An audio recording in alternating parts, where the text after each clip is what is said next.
So I fell in love with wine in Bordeaux. I spent my junior year abroad at the University of Bordeaux. It all started for me with a lunch in France. It was a business lunch, and I definitely was not thinking about wine. I was thinking about the deals that we were doing in France and everything else like that. I was invited through a connection to a phenomenal chateau.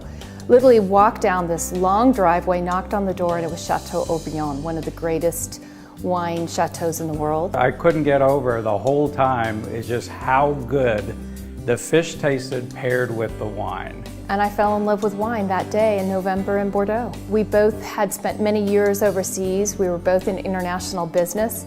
But I think we shared a love of wine. It's something that we had in common. And we decided very early on in our relationship that we wanted to be in the wine industry. Sharon came from it more from the winemaking side. I was in love with the growing side. And I just couldn't, as a boy coming from Texas, I could not believe how well things grew here. You know, we looked for many years for the right property, and when we found the Old Toll property here in Calistoga, we were just absolutely thrilled. We literally bought it the same day we found it. We knew this is exactly where we wanted to have a place. It overlooks the Palisades, and when you're here, there's just a sense of peace and beauty where you sit and you look at the views and you feel like you're a million miles away. You actually feel like you're in Umbria and Tuscany, but you're minutes from the town. And we knew with this nice slope with the great southeastern exposure that that's exactly what we were looking for, is a place where we could grow extraordinary grapes that would allow us to potentially make extraordinary wine. Hillside vineyards just have so many more challenges, but the efforts are worth it. Farming this vineyard is very difficult. It's all hand farmed, which makes it interesting, but it allows us to have incredible fruit. The grapes, I always laugh, never look like those beautiful pictures of ripe, plump grapes. The vines are struggling. Every year it's a struggle.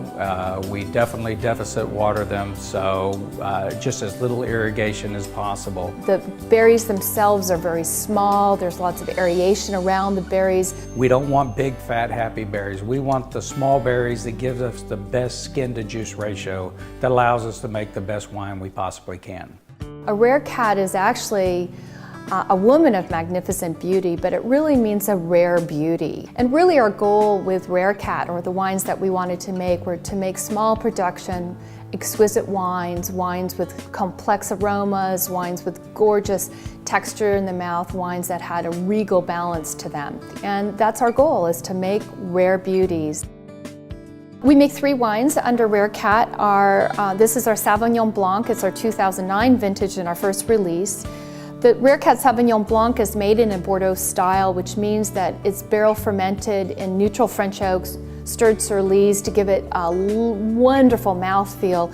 But unlike the Bordelais, who add Semillon very often to their Sauvignon Blanc, we add a little bit of Chardonnay. So you get a really creamy, tropical, with a nice balance of acidity, so it pairs really well with food. This is our Rarecat Russian River Charles Heinz Chardonnay. This is an 18-month program. We actually barrel fermented this in French Taranceau barrels. And I'm not a big fan of a lot of oak in my Chardonnay, and you don't pick up the oak actually in the profile or in the mouth of the Chardonnay, but it does bring such lovely richness in the mouthfeel. It's really crisp. It's a very Burgundian style. It's balanced. It feels fresh in the mouth, and to me, I just think this is a wonderful interpretation of Chardonnay.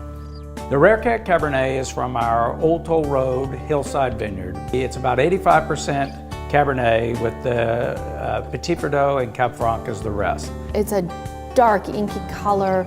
The tannins are just absolutely gorgeous, but what I love also about this wine is the freshness in it, the acidity that holds up and brings balance to the wine and balances against all that gorgeous fresh fruit.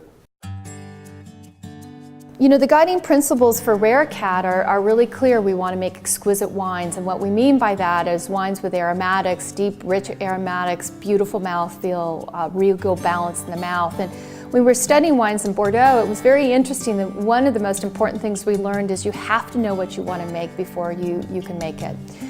Every year is different, and we've had to make some tough decisions, but our goal is to make exquisite wines, and we will not bottle anything that just doesn't meet those standards.